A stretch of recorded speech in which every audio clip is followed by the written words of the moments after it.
आप इस बार चुनाव जीतने के बाद ऐसा क्या कीजिएगा कि तारापुर विधानसभा में सुख और शांति हमेशा कायम रहे? नीतीश कुमार भी यहाँ से लड़ेंगे तो कोई बात नहीं, उसके लिए भी हम सक्षम हैं। जो कहा जाए, तारापुर के आप डिप्टी सीएम थे, लोग यहाँ से जाता है तो बेचारा दरवाजा से भगा दिया जाता है, तो किस आधार से उसको लोग वोट देंगे? काहे देंगे? भगवान गरीब नहीं है, भगवान तो इतना बड़ा है उसका कोई वर्णन नहीं है। 10 करोड़ का मंदिर में रहता, गरीब तो अभी गरीब, भगवान अभी गरीब इंसान है जो मंदिर के बाहर बैठता है, जिसको खाने के लिए तरसता है। जंगल का रास्ता जो आए दिन डेली एक्सीडेंट होता है, डेली वहां पे लोग का मृत्यु होता है। विधायक बनने के बाद सबसे पहले 45 दिनों के अंदर उनका समाधान करने का काम करेंगे। तारापुर विधानसभा के इंडिया महागठबंधन के युवा प्रत्याशी सकलदेव जी जुड़े हुए, आज इनसे विशेष वार्तालाप करेंगे। जो इनसे सवाल होगा जनता के दिलों से जुड़ा हुआ सवाल होगा। सर, स्वागत है आपका। तो आपको भी स्वागत है अंकित बाबू। तारापुर विधानसभा का चुनाव बिहार के सारे विधानसभा के चुनाव से कठिन माना गया। इस बार तारापुर विधानसभा से चुनाव लड़ रहे हैं, इसे जीतने के लिए आप क्या अलग करने वाले हैं इस बार? मैं सबसे पहले तारापुर जनता को तहे दिल से धन्यवाद करता हूं जी। और मेरा पहला प्राथमिकता होगा, आपके चैनल के माध्यम से भी बोले हैं कि जब हम लखीसराय से निकलते हैं, जम्मू जिला तक घुसते हैं, रोड इतना बढ़िया है कि उसका कोई वर्णन नहीं। आप जैसे मुंगेर जिला में घुसिए तो आपका समझिए कि कोई ऐसा दिन है कि 4 गो 5 गो गाड़ी खराब नहीं होता है, और एक्सीडेंट से करीब हफ्ता में 1-2 लोग को मृत्यु हो जाता है, महीना में 10 लोग के जान जाता है। तो मेरा पहला प्राथमिकता होगा कि 45 से 50 दिन के अंदर सबसे पहले हम जम्मू जिला से जब घुसते हैं, मुंगेर जिला का जो रोड है घंटा जंगल का 1.25 लाख हुआ, सबसे पहले मैं 45 दिन 50 दिन के अंदर उसको बनवाने का काम करेंगे। यदि सरकार से स्वीकृति नहीं भी मिलता है फिर भी मैं अपने तरीके से, अपने हिसाब से जितना होगा मैं सबसे पहले वो रोड बनवाएंगे। सोच लीजिए कि जम्मू से आने में जो कठिनाई होता है इसका कोई वर्णन नहीं है। सबसे पहले वो जनता का सबसे बड़ा कठिनाई दूर करेंगे। जी। चुनाव में युवा का बड़ा योगदान होता है, युवाओं के लिए क्या सोच के रखें आप? देखिए, युवा, तारापुर के तमाम युवा और बिहार के तमाम युवा से मैं आग्रह करना चाहता हूँ कि आज जो परसों हमारे आदरणीय नेता श्री तेजस्वी प्रसाद यादव जो घोषणा किए हैं, ये क्या है कि हर युवा को हर घर में नौकरी मिलेगा। जी। आज सोच लिए नीतीश कुमार 10,000 दे के लॉलीपॉप दे दिए, अमित शाह क्या किए थे, अगला बार नरेंद्र मोदी का सरकार आएगा, भाई हर घर में 15 लाख रुपया मिलेगा।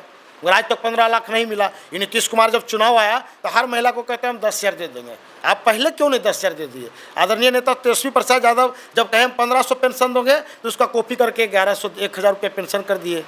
आज माँ बहन योजना 2500 रुपये मिलेगा। और सबसे बड़ी बात है, आदरणीय हमारे महागठबंधन के नेता कम्युनिस्ट बैठक का जो अध्यक्ष है तेजस्वी प्रसाद यादव, उस शुरू में जब चुनाव लड़े थे तो बोले थे कि हम 2.5 लाख 2 लाख 5 लाख युवा को नौकरी देंगे। जैसी सरकार में आए 2 साल 1.5 साल के दरमियान में लगभग 2.5 से 3 लाख बिहार पुलिस में नौकरी दिए।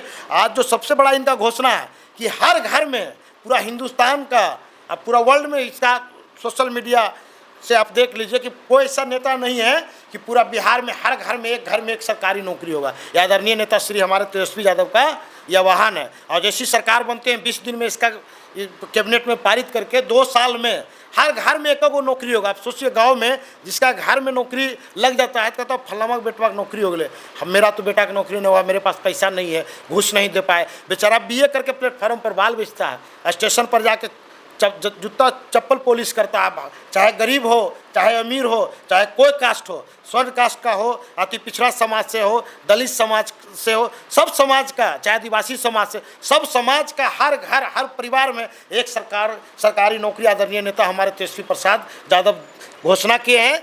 चुनाव सरकार बनने के बाद 20 दिन के अंदर इसको लागू करेंगे और 2 साल में हर घर में, 2 साल के अंदर हर घर में 1 नौकरी होगा। इससे बड़ा और युवा के लिए क्या सपना हो सकता है? जो बेचारा गरीब आदमी नहीं सपना पूरा कर सकता था, वो हमारे आदरणीय नेता श्री तेजस्वी प्रसाद यादव, आदरणीय श्री मुकेश सहनी, आदरणीय श्री राहुल गांधी जी मिलकर इस सपना युवा को पूरा करेंगे। चलिए, बहुत बहुत अच्छी बात बोले सर। RJD को वोट करने से बहुत लोग कतराते हैं, डरते हैं। आप इस बार चुनाव जीतने के बाद ऐसा क्या कीजिएगा कि तारापुर विधानसभा में सुख और शांति हमेशा कायम रहे? देखिए, सबसे पहले आप जो सवाल किए मैं जवाब दे देता हूँ। देखिए भैया, पहले क्या था ना, सोशल मीडिया का कोई जमाना नहीं था। जब सोशल मीडिया का जमाना नहीं था, मैं छोटा सा उदाहरण देता हूँ एकदम शॉर्ट में। लोग दिल्ली पंजाब कमाने जाते थे, किसी का बेटा चल गया पिताजी घर में, जब लोग मरता था ना तो उसको चिट्ठी लिखता था। ऐसे 20 साल पहले का कहानी है, जब यहाँ से चिट्ठी लिखता था, डाक से जाता था, जब चिट्ठी पहुँचता था तो यहाँ तिरमा हो जाता था भैया। वो अब जमाना नहीं है। लोग आजकल नीतीश कुमार यही सबको बुड़बक बना कर कह रहा है कि फिर राजद का सरकार आएगा तब मार होगा, पीट होगा। ये सब ऐसा कुछ नहीं है। पहले सोशल मीडिया का ज़माना नहीं था, इसीलिए लोग अब 2 लाठी कोई मार देता था, पता नहीं चलता था क्या हो रहा है भाई। अब सोशल मीडिया का ज़माना है। अभी हम अंकित बाबू आपको मेरे को गाली देंगे, तुरंत आप वीडियो रिकॉर्डिंग कर वायरल कर दीजिएगा, कहिएगा देखिए सकलदेव जी गलत किए। इसलिए डरने का कोई बात नहीं है। तारापुर का आपका बेटा सकलदेव बिंद है और हम पूरे बिहार से सभी महागठबंधन के तमाम युवा साथी से आग्रह करते हैं कि जो हमारे विधानसभा पूरे बिहार में है, जैसे दलित हो, ताती समाज हो, बढ़ी समाज हो, नाई समाज हो, पान समाज हो, जितना समाज हो, चाहे हमारे भाई मुसहर भाई हो, दलित भाई हो, सब लोग आप लोग गांव समाज में उनको मान सम्मान दीजिए। और मान सम्मान दीजिएगा तब आप लोग के साथ रहेगा। और अभी है और आने वाला समय में कुछ ऐसा नहीं है। नीतीश कुमार डरा कर लोग कहता कि फिर वही राज आएगा, जंगल राज। अरे भाई जंगल राज तो भी है, जो सारा ब्लॉक में लूट हो रहा है, सब जगह लूट हो रहा है। कहाँ गरीब आदमी का काम हो रहा है? कहीं नहीं हो रहा है। अभी बिहार पुलिस का जो रिजल्ट हुआ उसमें भी धांधली किया। 5 गुना देना था, 5 गुना से ज़्यादा आप काहे रिजल्ट दे दिए भाई? ये युवा के साथ लगातार गलत कर रहे हैं। 10-10 हज़ार रिजल्ट उड़ा दिए एक साथ। ऐसा कोई है बिहार पुलिस में कि 10,000 लड़का में को नहीं पास किया? ये सरकार का दोहरी नीति है कि कुछ लोग जो पिछड़ा लोग है या उन लोगों को कहा कि नहीं उसको नौकरी से हमेशा बाहर करके लोग रखे। और उसका परिणाम है कि जब रिजल्ट दिए आप 19,000 कुछ का, तो 10,000 में कि कोई ऐसा लड़का नहीं था उसका रिजल्ट नहीं हुआ, लड़का लड़की को। ये सब सरकार का कूटनीति है कि लोग को कैसे परेशान किया जाए। बिहार पुलिस में भी खेला किया है, पैसा लेकर सबको रिजल्ट किया गया। और नहीं पैसा लेकर रिजल्ट करता तो भाई 10,000 में कहीं नहीं रिजल्ट होता। 10,000 कोई ऐसा लड़का नहीं है कि उस रिजल्ट में एक भी लड़का लड़की आता। ये सब पैसा सरकार का खेल है। ये नीतीश कुमार सरकार नहीं चला रहा है, जो उनका आगे पीछे सरकारी अफसर वो लोग सरकार चला रहा है। चलिए, तारापुर विधानसभा का सीट हॉट सीट होने वाला है। सुनने में आ रहा है कि बिहार के डिप्टी सीएम सम्राट चौधरी यहाँ से चुनाव लड़ने का प्रयास में लगे हुए हैं। इस बार बिंद समुदाय के जितने भी लोग, यादव समुदाय, मुस्लिम समुदाय का किस प्रकार से प्यार देखने को मिल रहा है और भी अदर कास्ट का प्यार किस प्रकार से देखने को मिल रहा है? सबसे बड़ी बात है कि मेरा सौभाग्य है कि हम सम्राट चौधरी से लड़ेंगे। बिल्कुल, वो शेर है तो हम भी सवा शेर हैं, इसमें कहीं दो मत नहीं। और सम्राट चौधरी का आदरणीय श्री नीतीश कुमार भी यहाँ से लड़ेंगे तो कोई बात नहीं, उसके लिए भी हम सक्षम है। मेरे पास जनता है। और बात रही यादव समुदाय, मुस्लिम समुदाय नहीं, बिन समुदाय नहीं, पूरा तारापुर के तमाम कौम के जाति के लोग मेरे साथ है। ऐसा नहीं है कि मेरे साथ यादव ही है, मेरे साथ राजपूत भाई है, भूमिहार भाई है, मंडल भाई, तमाम जितना जाति का लोग है सब मेरे साथ है। और सम्राट बाबू के बारे में सब लोग जानता है कि क्या है भाई। आप पटना जाइए ना, बिल्कुल चीफ मिनिस्टर है भाई, किसी से भेंट करता है? आप तो इस विधानसभा को आपको तो एकदम गोदी में रखना था भाई। आप तारापुर के संजोग कहा जाए, तारापुर के आप डिप्टी सीएम थे। लोग यहाँ से जाता है तो बेचारा दरवाजा से भगा दिया जाता है, तो किस आधार से उसको लोग वोट देंगे? काहे देंगे भाई? कोई सवाल ही नहीं बनता है। आप डिप्टी सीएम हो गए तो क्या, आज सकलदेव बिंद विधायक बन जाएगा, कल मंत्री बन जाएगा, तो तारापुर लोग को जाएगा तो क्या कहेंगे? नहीं है, घर में भेंट नहीं करेंगे। उसके पिताजी यहाँ से विधायक रह चुके हैं इससे। अरे भाई आप बोलते हैं इंदिरा गांधी से भी कोई बड़ा है? वो भी चुनाव हारे थे ना।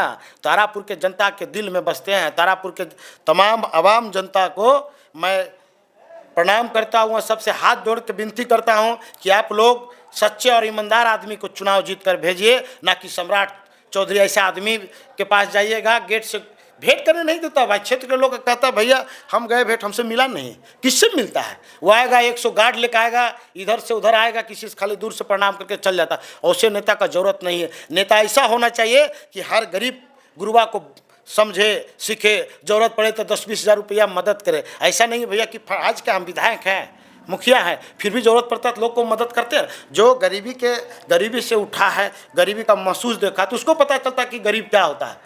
हम मंदिर भी जाते हैं, हम भगवान को भी बहुत मानते हैं। मैं सबसे पहले अपने माँ पिताजी को मानता हूँ। मंदिर जाते हैं, मंदिर में दान कम करते हैं, मगर जो बाहर मंदिर के बैठा हुआ होता है हम सबसे ज़्यादा उसको मान सम्मान, चाहे 10 रुपया दे, चाहे 1,000 दे, चाहे 10,000 दे, मंदिर से बाहर जो रहता है उसी को हम दान करते हैं। अभी जान लीजिए भैया, भगवान गरीब नहीं है।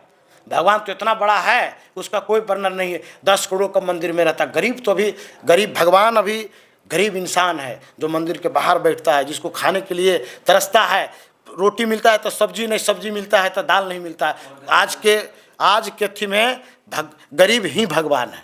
अब मैं तहे दिल से तारापुर जनता को मान सम्मान जो आज आप लोग दिए, मैं तहे दिल से स्वीकार करते हैं।